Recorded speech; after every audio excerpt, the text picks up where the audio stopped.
I think everyone that's in or that's here now is already in.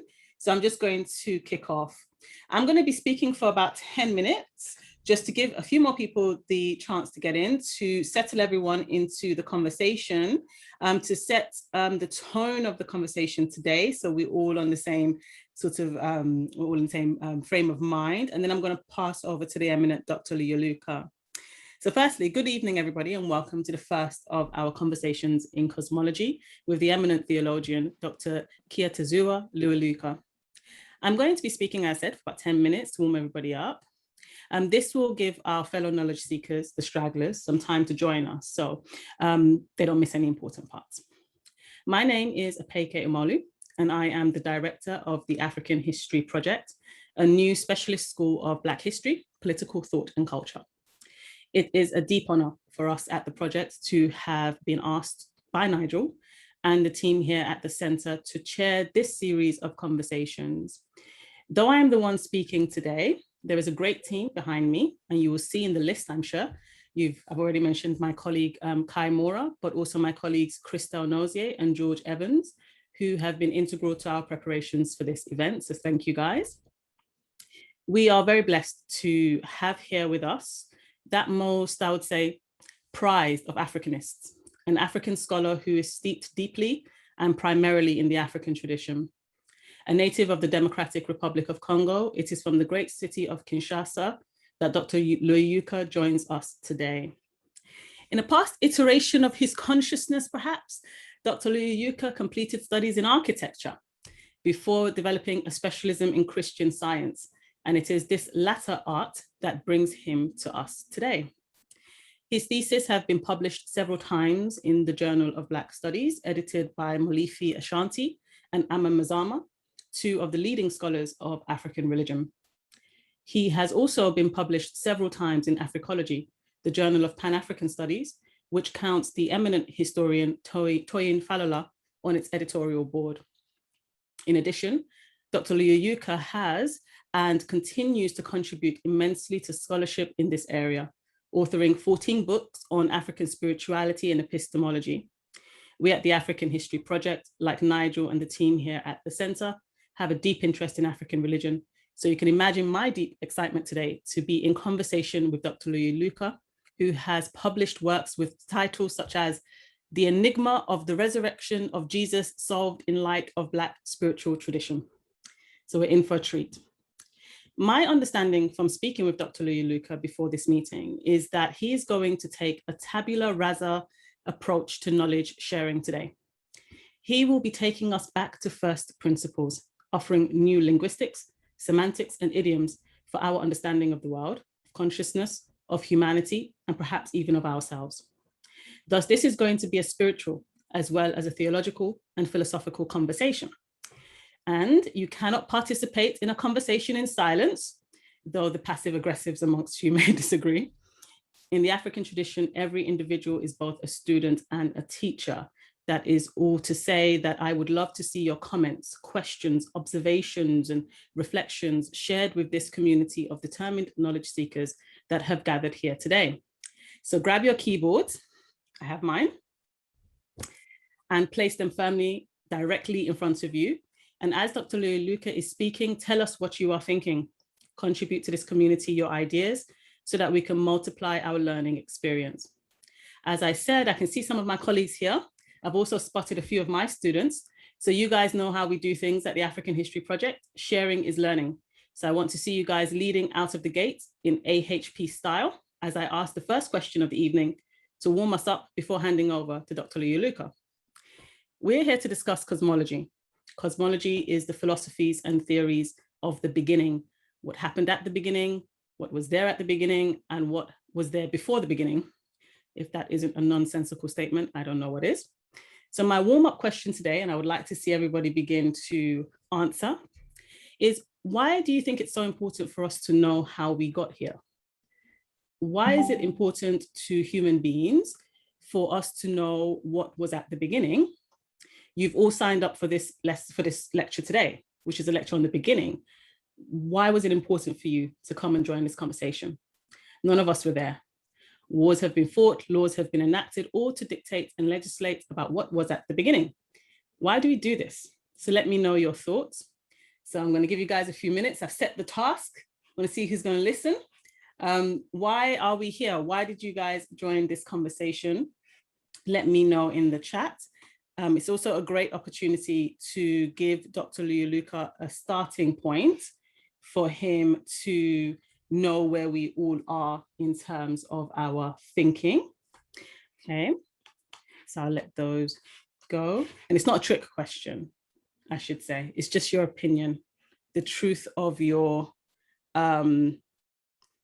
thinking. Okay, George, thank you, George, out the gates.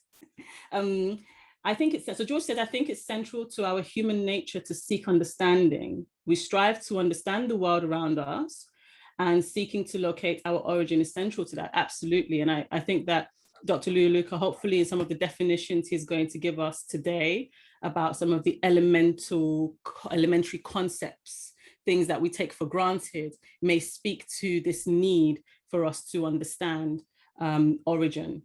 We need an origin story. That's what Pauline says. Nigel says spiritual reclamation is core aspect of cultural Pan-Africanism.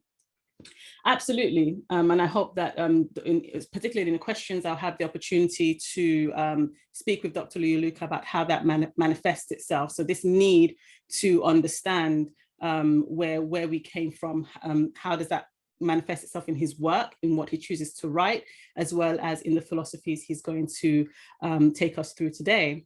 I'll just take a few more before we hand over.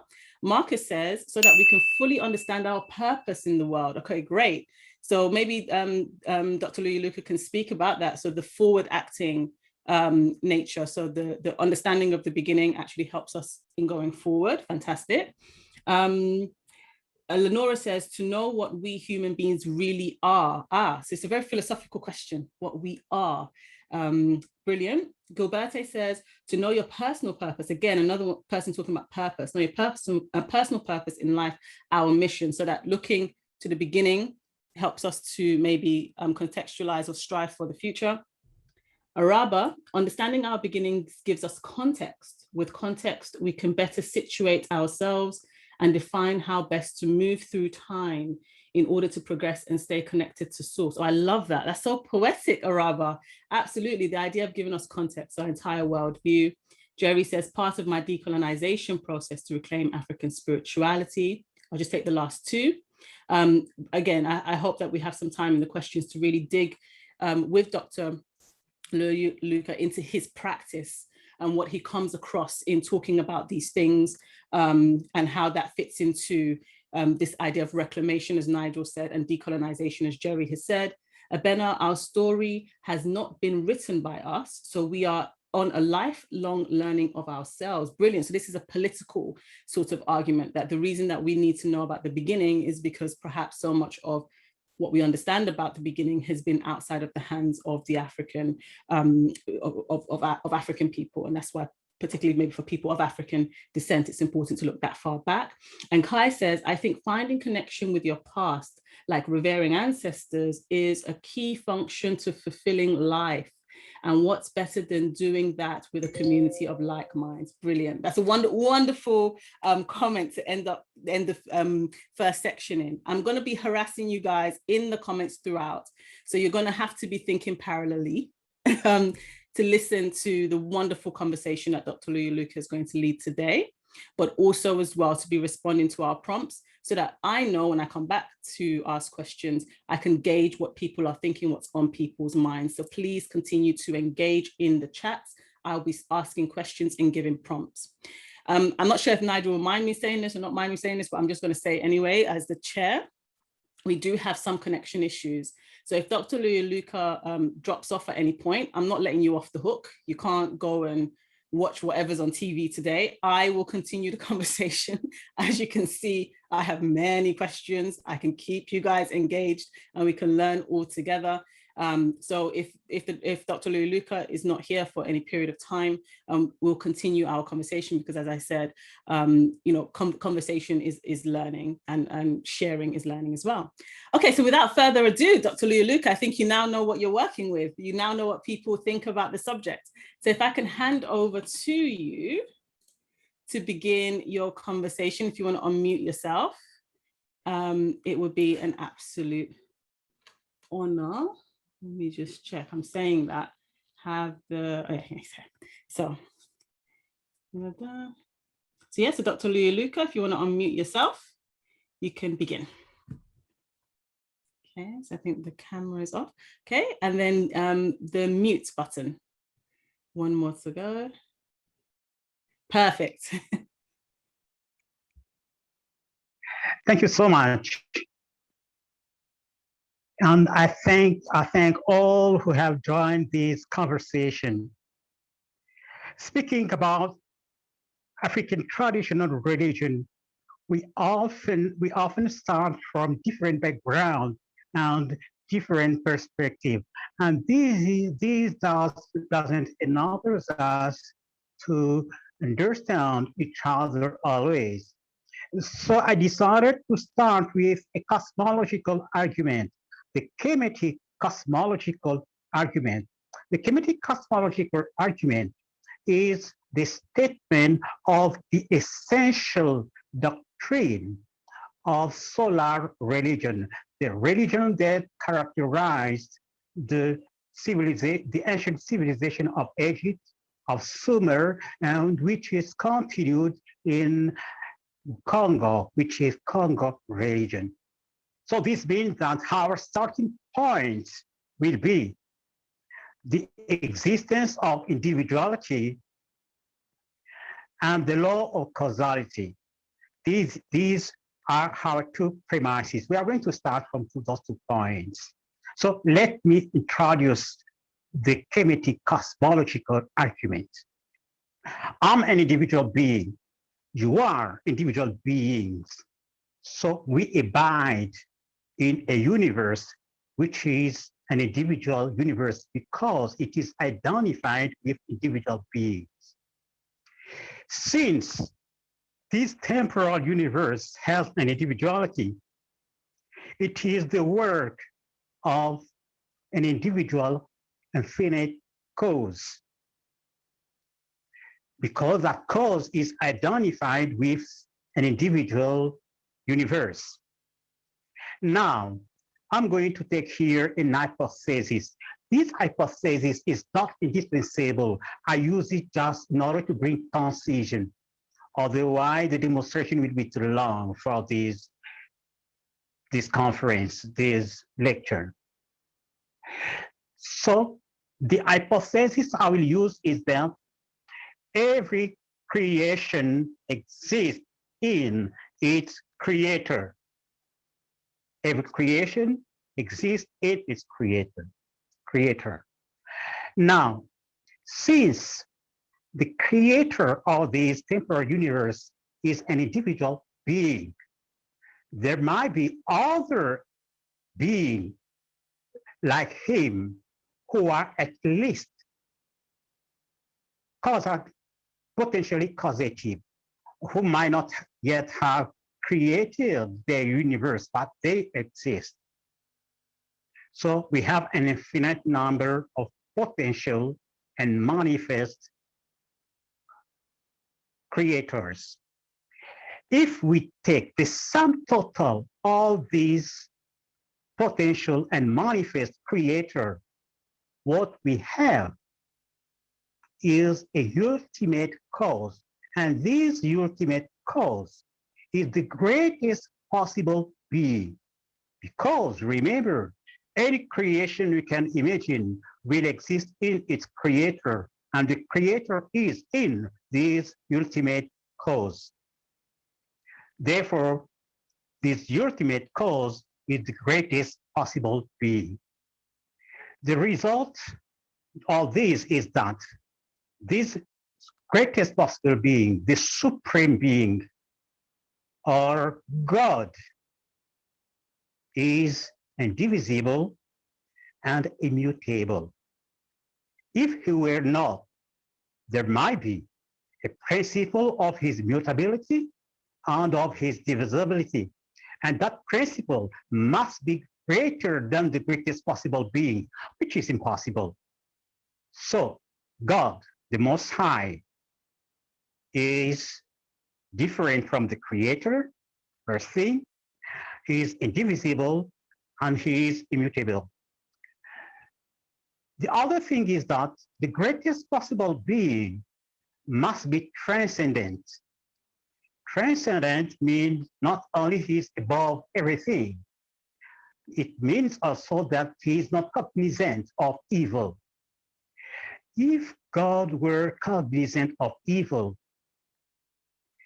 in the context of his indivisibility, evil and good will participate in his being, and he will be both infinitely good and infinitely evil, which is a contradiction.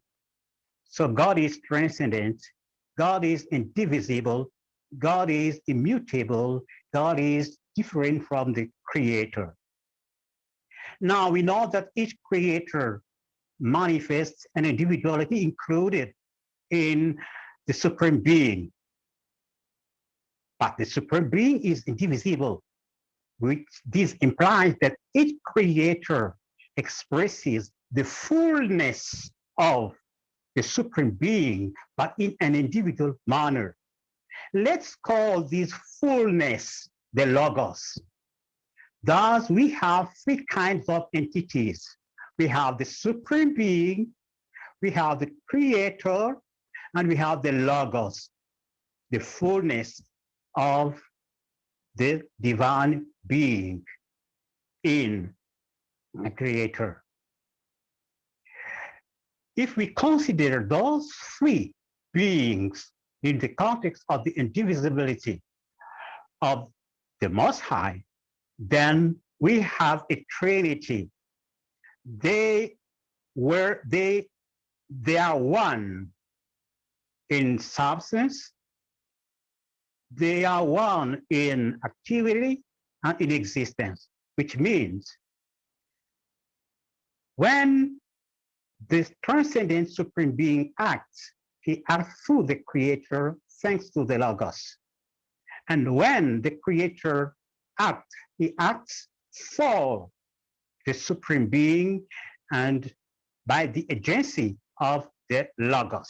This is the Trinity of solar religion. Now the question is, where is the temporal universe in comparison to the Supreme Being? The temporal universe cannot be outside of the Supreme Being because he is the greatest possible being. He is the greatest possible reality. If there is something outside of him, then him plus that something will produce a being greater than the greatest possible being, which is impossible. The temporal universe cannot be in the Supreme Being. Otherwise, at the moment of creation, something in the Supreme Being will go from potentiality to manifest state, which will imply the mutability of the immutable Supreme Being. So, temporal universe is neither in, neither out of the Supreme Being. But we know that it is in the Creator. Thus, we arrive logically to the conclusion that the temporal universe is only a perspective of the reality, the heavenly reality in the temporal consciousness of the Creator. To put it in other words, we can say that the temporal universe is only a mere appearance of the celestial reality in the temporal consciousness of the Creator. Through this cosmological argument, we arrived also to the conclusion that the visible universe and the visible things are only appearance of the reality in the heavenly level. The visible human being is only an appearance of his reality as a child of God, a creator, one of the creator in the heaven. So this brief introduction of the Chemic cosmological argument has enabled us to introduce the concept of the supreme being, the concept of the creator, the concept of the logos, the concept of Trinity, the concept of cosmology, the concept of anthropology. And we can keep on up to the concept of salvation. The Chemic cosmological argument is the natural systematic theology of solar religion, being a set of deductive and coherent statements. It is like mathematics and exact science. Now, this will enable me to introduce basic notion of African traditional religion. First of all, we have the notion of the supreme being. He is called in Bukongo, Nzambi Ampungu Tulendo. Now we have learned that Nzambi Ampungu Tulendo is transcendent. He is indivisible and he is immutable. He is transcendent means that he is not cognizant of evil. This implies that prayers were never addressed directly to him because he is not cognizant of evil. We have also the notion of the creator, who in Bukongo is called Mumba Loa. Mumba comes from the verb Bumba, which means to give a form, and Loa means solar. Because the creator expressed the full glory of the Father in an individual way, he is like a sun, a star.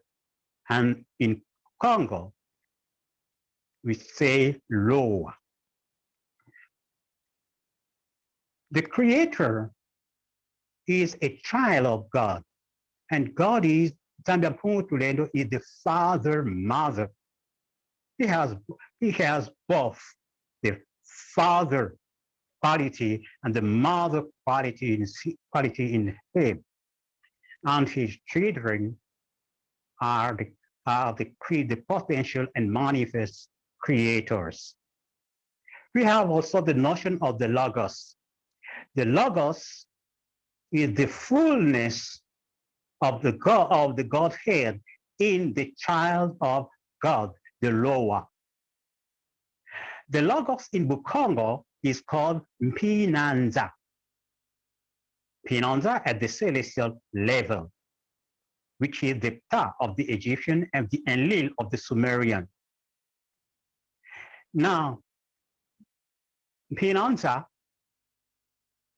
in the context of the transcendence of the Most High, only the Pinanza and Umbaloa participated together to the creation. Now, the Logos is symbolized in Bukongo by the conjunction of the male and female element. So male plus female means fullness of deity in the gods or in human beings. Now, if we take the children of God around one of them, these children of God constitute a a collective child of God. And this collective child of God expresses also the Logos. So the Logos is the manifestation of the fullness of God in the child of God and around the child of God. We have two dimensions of the Logos, the inner dimension and the outer dimension. And because the Logos is the true identity of the child of God, then we can say, in reality, the child of God is the good he is spiritually conscious in him and the good he is spiritually conscious around him. Remember, this is exactly the philosophy of Ubuntu, and its basis is found to be a scientific one thanks to the Chemic cosmological argument. We have seen also the notion of the Trinity. Trinity was taught in the kingdom of Congo by the saying, Makukwa matatu malamba Congo, mamole mbodia mam. Makukwa matatu malamba Congo, which means the Congo is a casserole standing on a stove made of 3 stones. 2 stones are a mess. This means that Trinity was fundamental to the creation, the working, the organization of the Kingdom of Congo in all the plan, political plan, religious plan, and so on. And we have seen that according to the transcendence of Zambian Pungo Tulendo, there remained only the creator and the Logos who participated directly to the process of creation. On the cosmological plan, we have seen that the visible universe is only an appearance of the reality of the celestial universe. And remember, this is exactly the philosophy taught by Pero. Pero has learned this in Egypt, but he could not explain it. Here it is explained thanks to the Chemic cosmological argument. This same is also found among the Yoruba of Nigeria. They teach also that the visible universe is just an appearance. In his book titled La Philosophie Bantu, Bantu Philosophy, Blessed Temples reveal the same conception among the Bantu of Congo. They consider the visible human being as a mere appearance. The reality of being is the invisible. Now, the human being, the Muntu,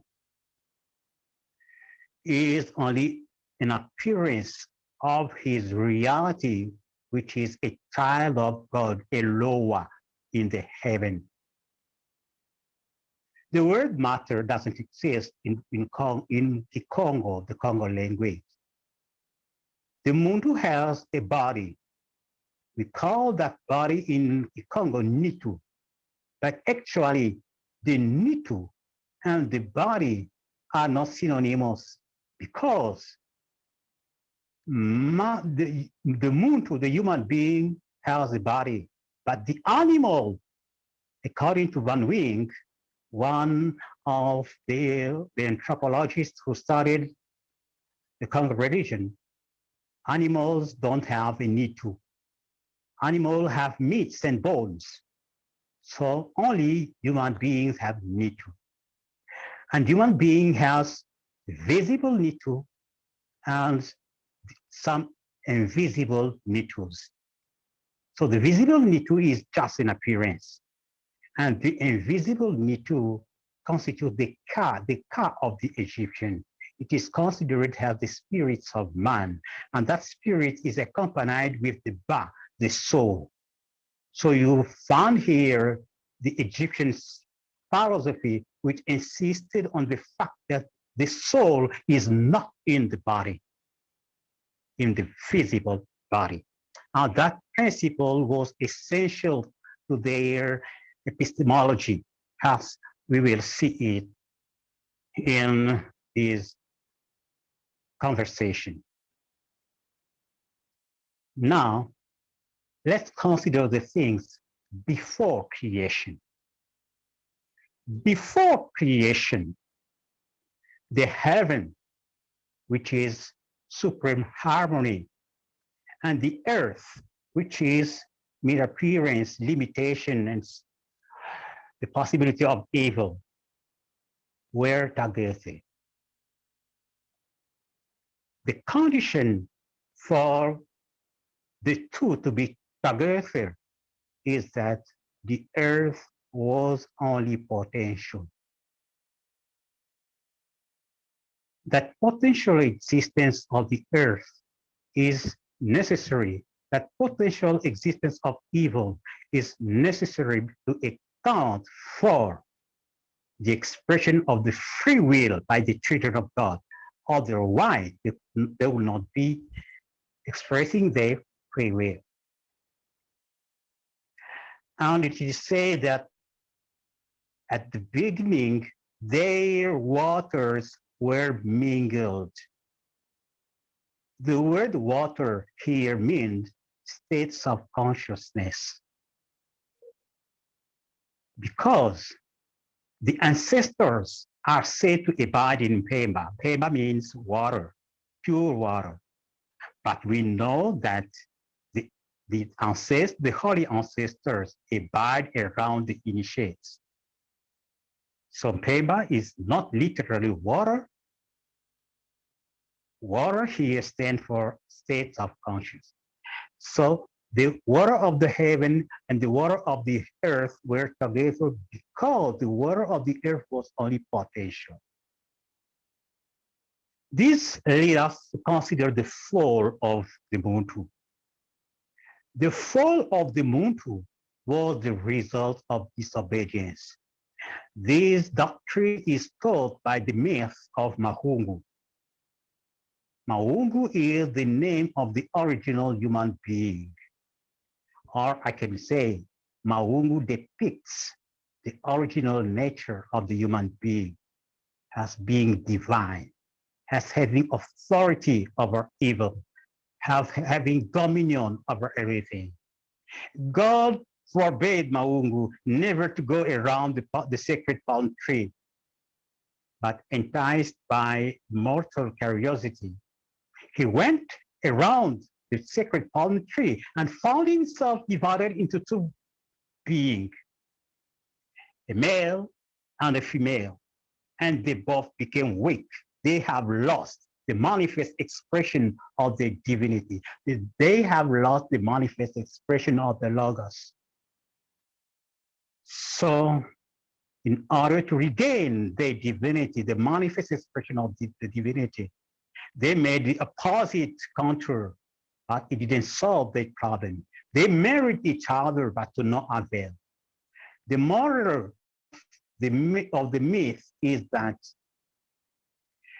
sin led to the loss of the manifest expression of the Logos. The other teaching is that in Bukongo, each Muntu calls his female part, his left part female, and he calls his male part, his right part female. So it means that actually each Muntu is male and female. Now we know that male plus female means fullness of the divinity. So actually, the human being never lost his divinity. The loss of the divinity was an illusion introduced by sin. But in order to remedy this illusion, we must do it through the Logos, not through human will, as Mahumu tried to do. So man is essentially divine, a child of God. But Thoth, the initiator of the Egyptian religion, had a dream, a vision. In that vision, he saw himself at the center of concentric spheres, which depicted the seven heavens. And he saw being coming from the highest heavens down to the earth through spirals, cycles of life symbolized by spiral. So the spiral came to be the basic symbol of solar religion. But if you take a spiral and look it upside down, it results just in a circle. So it means that when the Congo people want to signify the spiral, they just draw a circle. But if you draw the 4 points of a circle, you have the cross. Hence, the cross has the simplified form of the spiral, is the basic symbol of Bukongo. It summarized the origin of man. It summarized the concept of the epistemology. It summarized all the teachings of Bukongo. We thank Fukao Chabunseke for having introduced the notion of the Dikenga, the Congo cosmogram. However, it belongs to us to bring some clarification about this notion. The first thing is that Fukao limited the Congo cross to the cosmological explanation and the life cycle explanation. This is the first thing to be corrected. The other thing is that Fukao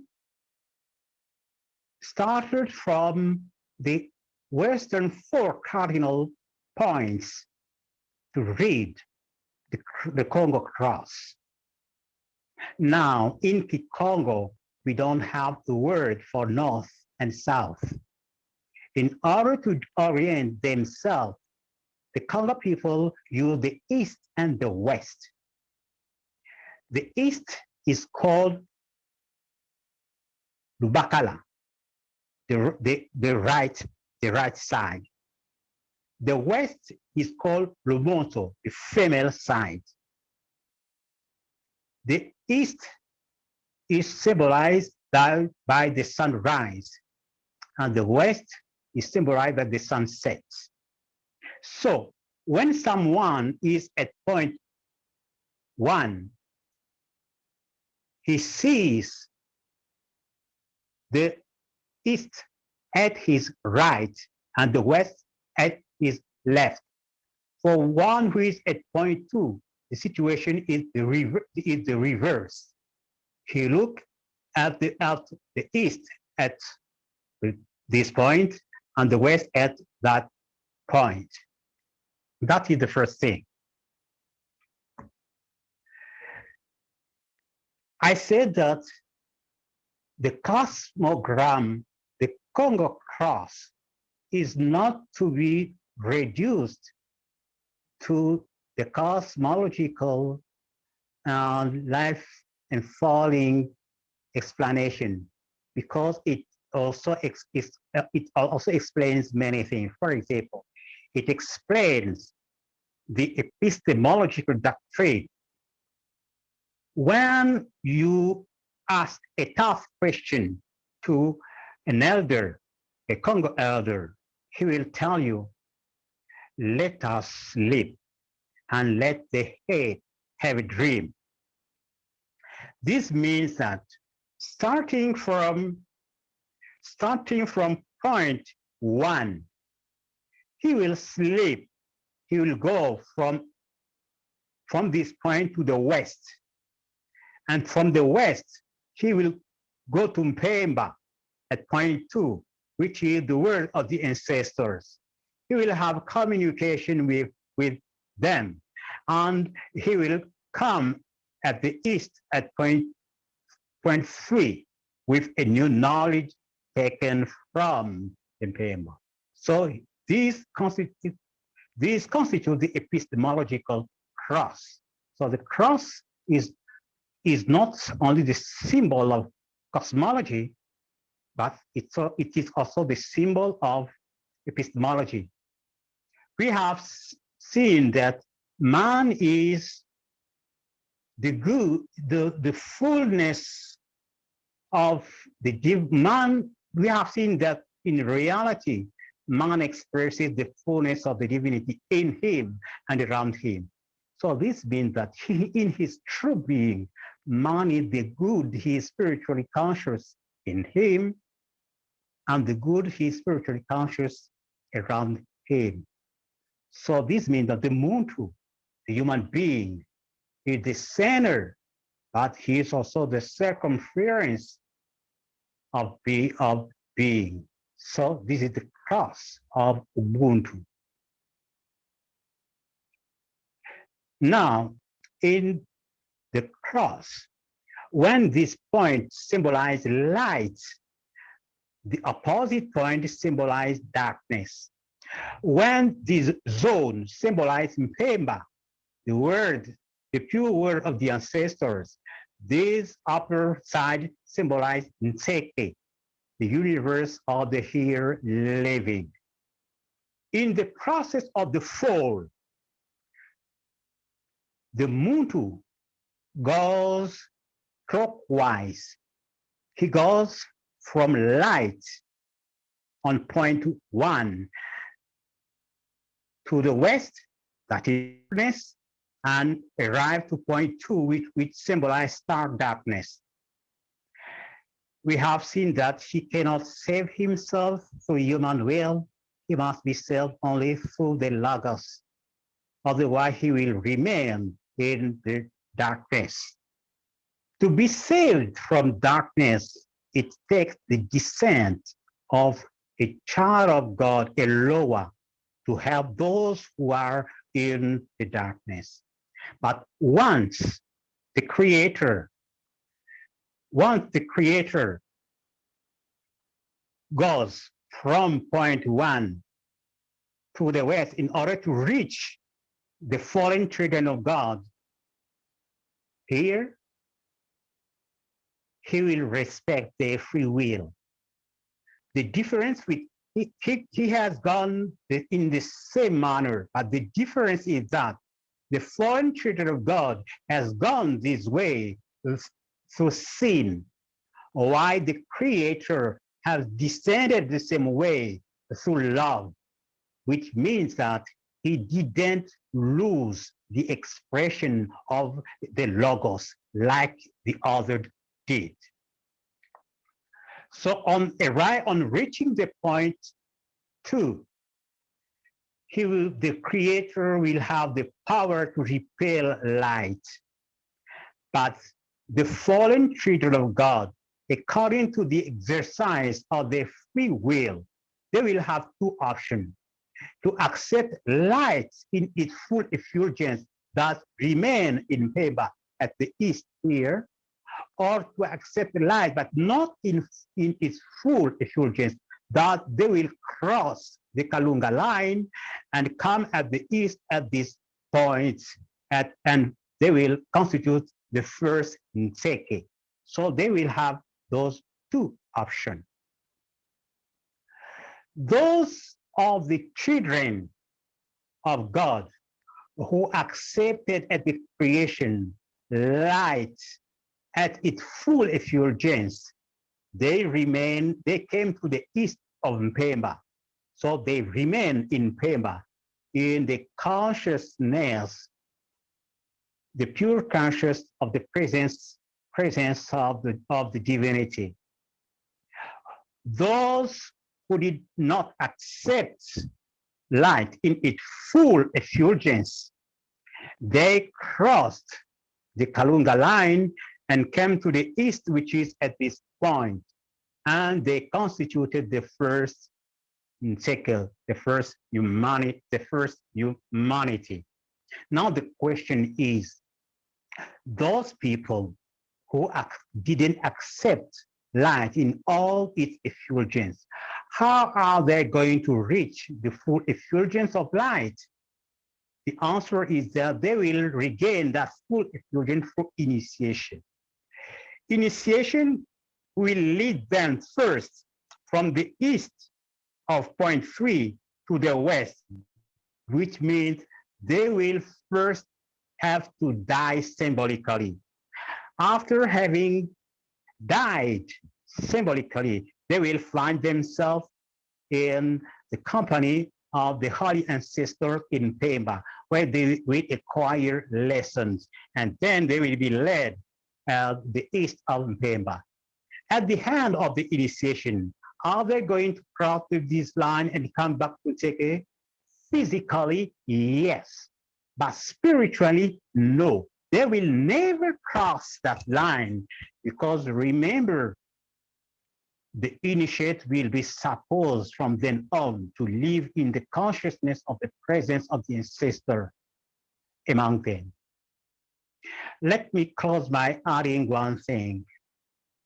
Aristotle said that the universe is made of 4 elements: fire, the water, the earth, and the air. We know from the prayer of the prophet Solomon Kimbangu that those are not the 4 elements of the universe, but the possibility of the elevation of being. By starting from the fall, the fallen human being could not be annihilated, because if they were annihilated, God, the Most High, would have changed relationally. So they became non-incarnated spirit groping in darkness. The loving activity of the Creator offered them to go from fire, which is that state of being, of suffering, to go from fire to water. Those who accepted, who didn't accept it, remains in fire. Those who accepted in an ascendant manner went to Mpemba. That for those who didn't accept went to the earth in Teke. And we know that initiation will lead them from Teke to Mpemba, which is water, which is a state of consciousness, and from water, they will continue the process of purification, which will lead them to the state of consciousness characterized as the air. You know that the air is the symbol of the Logos. The god Enlil in Sumer meant the Lord Air. And the god Shu is symbolized by the atmosphere, the air. So the fire, the earth, the water, and the air are different phases of the elevation of man in order to regain the manifest expression of the Logos. This is what I had to share with you. And I thank you, Apeike.